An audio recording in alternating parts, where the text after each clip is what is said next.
I'm Sarah, and I never thought I'd be the one to bring a company to its knees, not out of spite, but because they didn't see my worth until it was too late.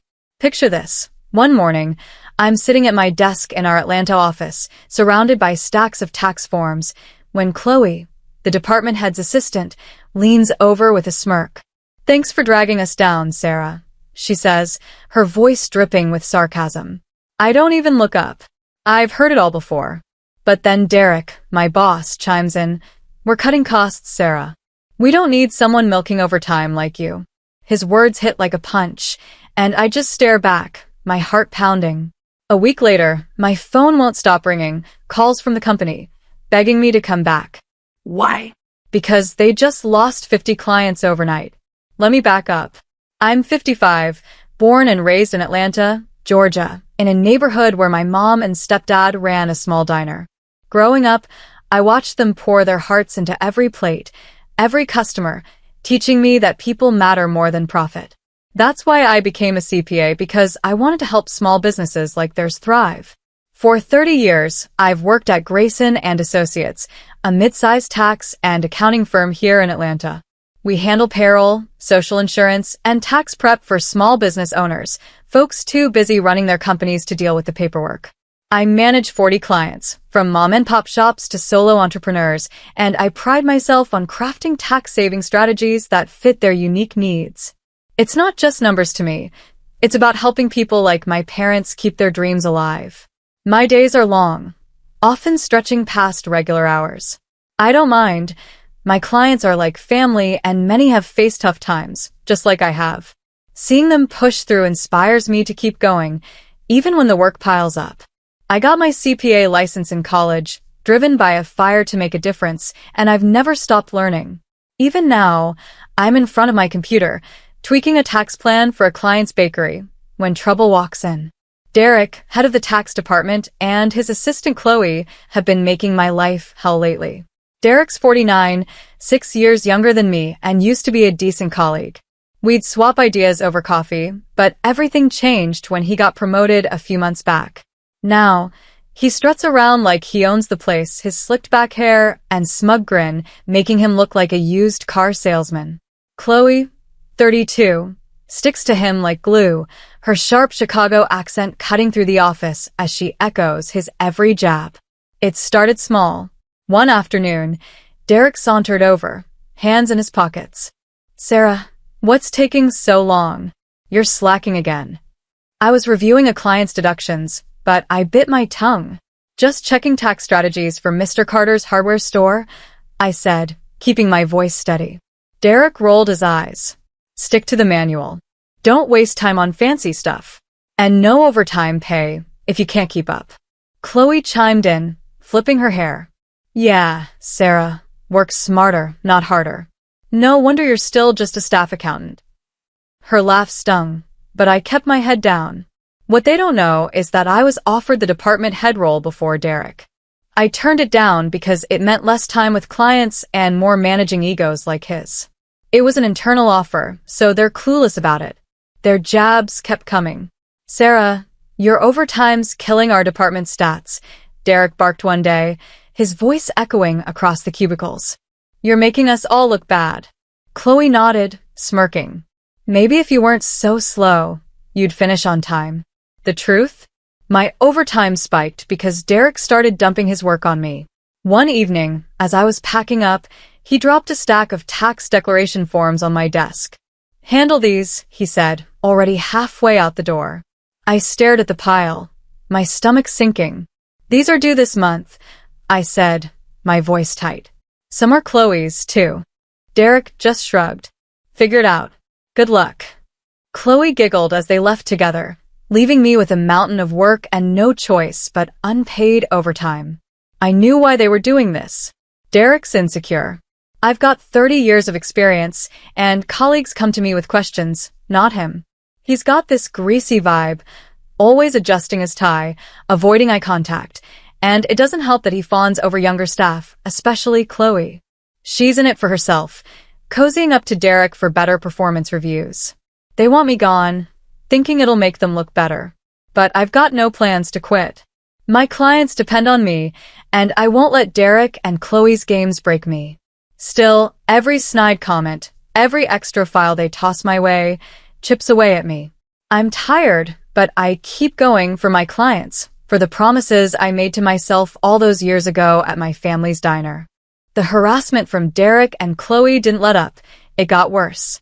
Every day felt like walking into a battlefield. One morning, I was double-checking a client's payroll taxes when Derek loomed over my desk. "Sarah, you're still on that? You're dragging the whole team down." His tone was sharp, like I was some rookie who didn't know better. I clenched my jaw. "It's for Ms. Alvarez's boutique.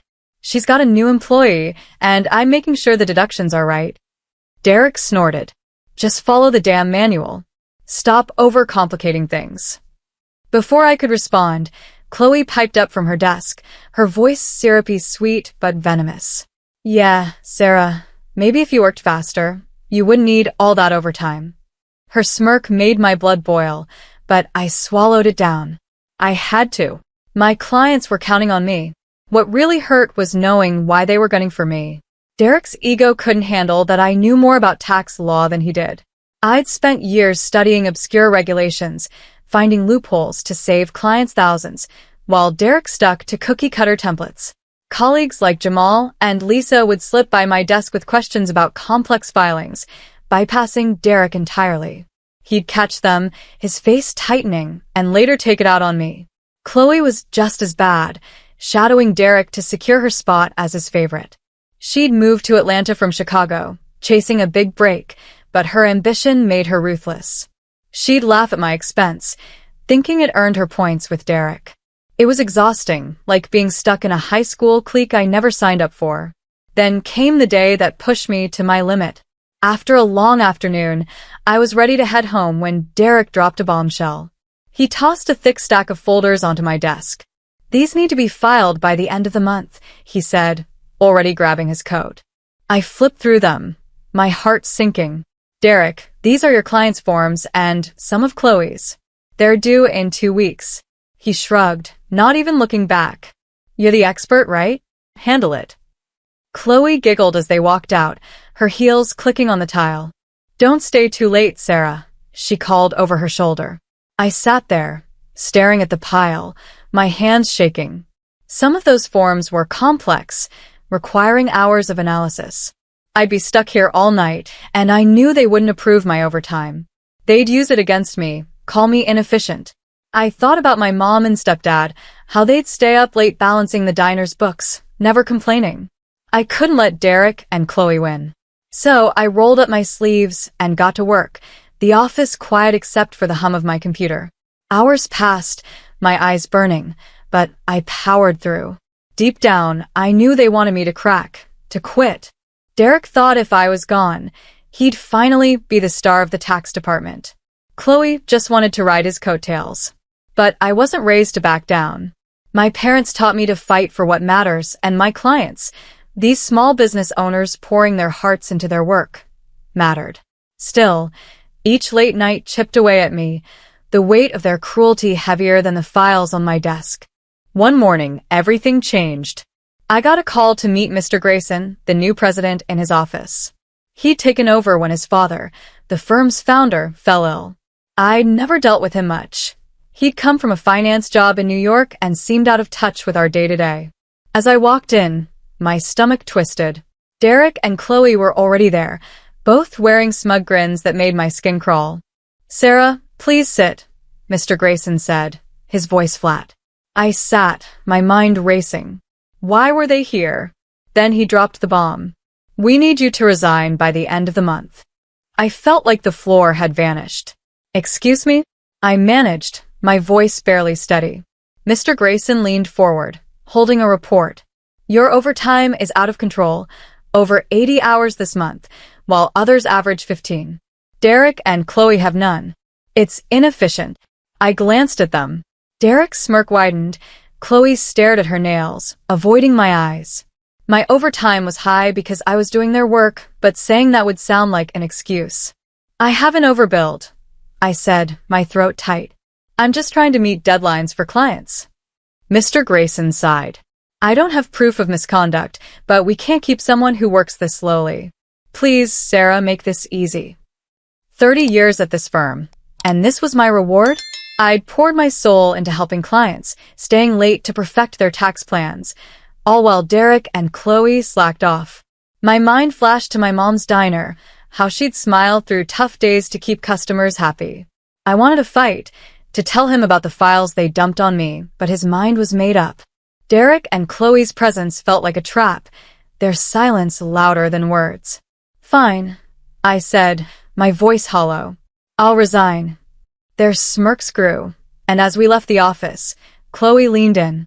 Thanks for making this easy, Sarah, she whispered. Derek added, no room for dead weight. I didn't respond, but their words burned. Back at my desk, I started the handover. I couldn't leave my clients hanging. People like Ms. Alvarez with her boutique or Mr. Carter with his hardware store. I spent days preparing detailed notes for my successor, calling clients to explain my departure.